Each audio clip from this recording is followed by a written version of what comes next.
গ্লোবালাইজেশনের কারণে বিশ্বায়নের ফলে ইংরেজি আমরা শিখব, ইংরেজিটা আমাদের প্রয়োজন, কিন্তু বাংলা হচ্ছে আমাদের প্রিয়জন।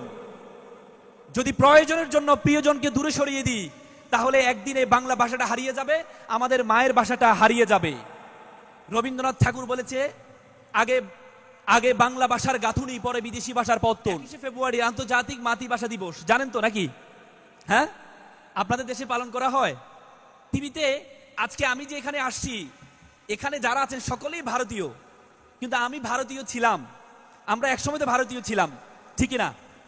1947-এর আগে আমরা ভারতেই ছিলাম, আমরা ভারতীয়, আপনারা ভারতীয়, আমি ভারতীয় ছিলাম। আমি ভারতের বাহিরে আজকে একটি মাত্র ভাষা আমাদেরকে একত্রিত করেছে, কম্বাইন করেছে, সেটি হচ্ছে কি? বাংলা ভাষা। উপস্থাপক মামুন ভাই, আমার মিতা, উনি বলেছিলেন যে ভাষা সীমানা দিয়ে রাষ্ট্রকে পার্থক্য করা হয়েছে, কিন্তু ভাষা দিয়ে রাষ্ট্র পার্থক্য করা যাবে না। ভাষাটা আমাদের মায়ের ভাষা। পৃথিবীতে এমন কোন জাতি নেই যে জাতি তাদের মাতৃভাষার জন্য জীবন দিয়েছে। একমাত্র জাতি বাঙালি জাতি, যারা তাদের মায়ের ভাষার জন্য জীবন দিয়েছে। আমি গতকাল মালদ্বীপ থেকে যখন ব্যাঙ্গালোরে নামলাম, বেঙ্গলে বিমানে উঠেছি, কলকাতার বিমানে উঠার পরে একজন পশ্চিমবঙ্গের একজন শিক্ষার্থী আমার পাশে বসেছে। তো আমি তার সাথে কথা বলছিলাম যে তুমি কোথায় যাচ্ছ? সে আমাকে বললো, I am going to Calcutta. আমি বললাম, তুমি ক্যালকাটা যাচ্ছ? সে ইংলিশে কথা বলছে, আমিও তার সাথে ইংলিশে কথা বলছিলাম। তা আমি বললাম, তুমি কোথায় বিলং করো, কোথায় থেকে? সে বলছে, আমি কলকাতা, আমার মা বাবা কলকাতা, আমি পড়াশোনা বেঙ্গালুরু করি, আমি কলকাতা যাচ্ছি মা বাবাকে দেখার জন্য। আমি বললাম, ডু ইউ নো বেঙ্গলি? তুমি কি বাংলা জানো? সে বললো, আসলে ভাই, আই ডোন্ট নো বেঙ্গলি। আমি খুব কষ্ট পেয়েছিলাম। তার মায়ের ভাষা বাংলা, কিন্তু সে বাংলা জানে না। আজকে গ্লোবালাইজেশনের কারণে, বিশ্বায়নের ফলে ইংরেজি আমরা শিখব, ইংরেজিটা আমাদের প্রয়োজন, কিন্তু বাংলা হচ্ছে আমাদের প্রিয়জন। যদি প্রয়োজনের জন্য প্রিয়জনকে দূরে সরিয়ে দিই, তাহলে একদিন এই বাংলা ভাষাটা হারিয়ে যাবে, আমাদের মায়ের ভাষাটা হারিয়ে যাবে।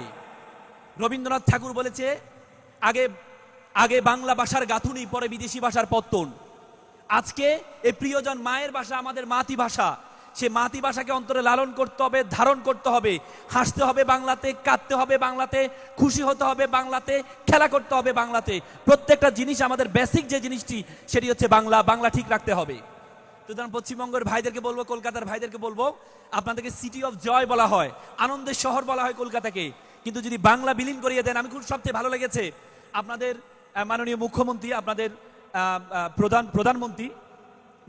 আপনাদের মুখ্যমন্ত্রী বলেছিল যে আপনাদের পশ্চিমবঙ্গকে বাংলা করা হোক।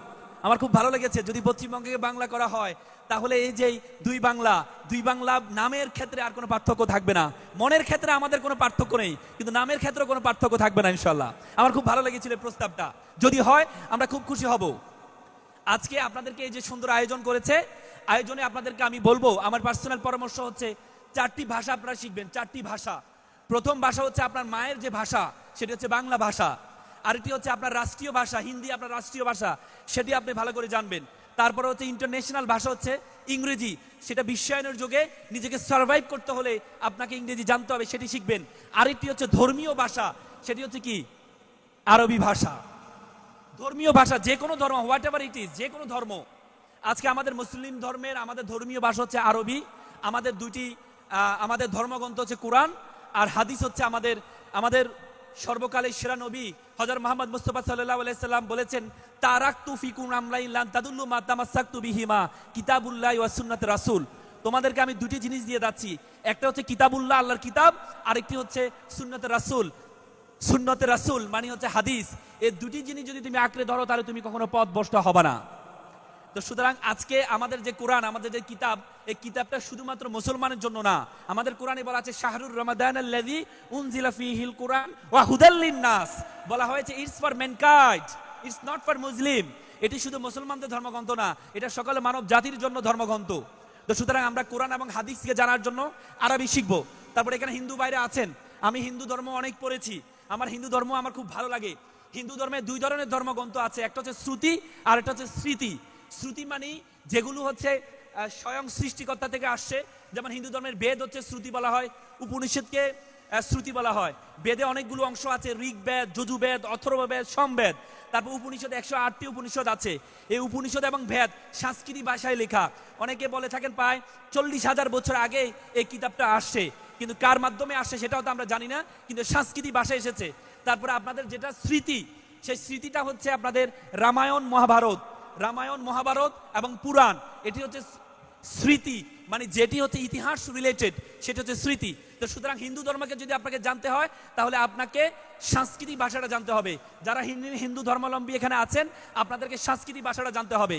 তারপর এখানে বৌদ্ধ ধর্মের আছেন, বৌদ্ধ ধর্মের ধর্মীয় গ্রন্থ যেটি হচ্ছে ত্রিপিটক। যে বৌদ্ধ ধর্মের যে প্রধান ওনাকে বলা হয় গৌতম বুদ্ধ। ত্রিপিটক, 3টা পিটক আছে। এই সেই 3টা পিটক নিয়ে ত্রিপিটক। সেই ধর্মগ্রন্থটি পালি ভাষায়। যারা বৌদ্ধ ধর্মের আছেন আপনারা পালি ভাষাটা জানবে ধর্মকে জানার জন্য। তারপর যে জৈন ধর্মের লোকজন আছেন এখানে, জৈন ধর্মের 10ম অঙ্গ বলা হয়, মানে দ্বাদশ অঙ্গ, মানে 10টি অঙ্গ নিয়ে তাদের কিতাব, সেটা হচ্ছে প্রাকৃত ভাষায়। তো সুতরাং যারা আপনারা জৈন ধর্মের প্রাকৃত ভাষাটা জানবেন। তারপর যারা খ্রিস্টান ধর্ম হচ্ছে যেই বাইবেল আছে, ওল্ড টেস্টামেন্ট, নিউ টেস্টামেন্ট, এটি হচ্ছে হিব্রু ভাষায়, সেই হিব্রু ভাষাটা আপনারা জানবেন। তো সুতরাং আপনাদের প্রতি আমার পরামর্শ হচ্ছে যে ধর্মের আপনি ধর্মীয় গ্রন্থটা যদি আপনি জানেন তাহলে আপনি কখনো পথভ্রষ্ট হবেন না, আপনি ধর্মকে ভালো করে জানতে পারবেন। আমি আজকে যে বিষয়টি